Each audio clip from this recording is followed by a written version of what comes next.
नौकरी न मिलने पर रूही के लिए नाहर मजदूरी करने पर मजबूर हो जाता है। यह देखकर नाहर के पापा को बड़ा झटका लगता है। सोनी और दादी की साजिशों से परेशान होकर नाहर रूही को लेकर घर छोड़ देता है।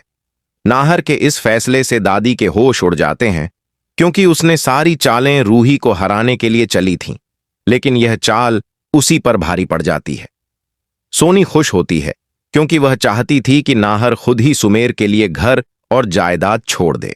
सुमेर और नाहर के पापा नाहर और रूही को रोकने की पूरी कोशिश करते हैं, लेकिन नाहर साफ कह देता है कि जहां उसकी पत्नी को सम्मान नहीं मिलेगा, वहां वह एक पल भी नहीं रुकेगा।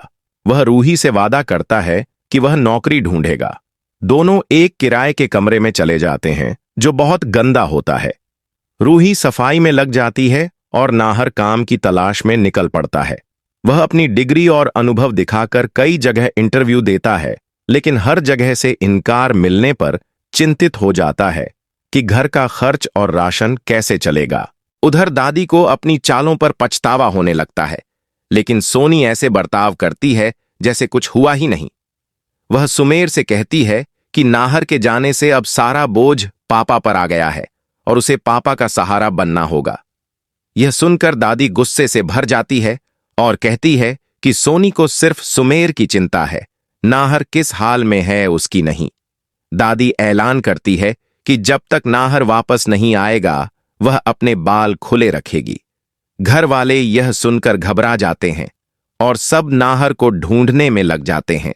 दूसरी तरफ जब सोनी को अकेले सारे घर के काम करने पड़ते हैं, तो उसे एहसास होता है कि रूही के साथ रहते हुए उसकी जिंदगी कितनी आरामदायक थी।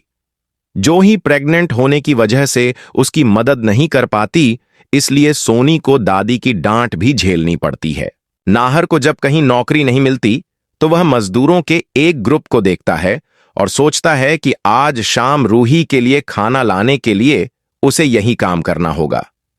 वह मजदूरों के साथ लाइन में खड़ा हो जाता है। एक आदमी उससे पूछता है कि वह पढ़ा लिखा और अच्छा आदमी लग रहा है, तो मजदूरों के साथ क्यों खड़ा है। नाहर कहता है कि उसे किसी भी हाल में काम चाहिए।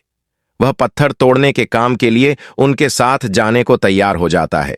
इत्तेफाक से उसी जगह नाहर के पापा भी बिजनेस डील के लिए आते हैं और कार के शीशे में नाहर को मजदूर के भेष में देख लेते हैं। नाहर जल्दी से भीड़ में छिप जाता है ताकि पापा उसे पहचान कर घर ले जाने की जिद न करें।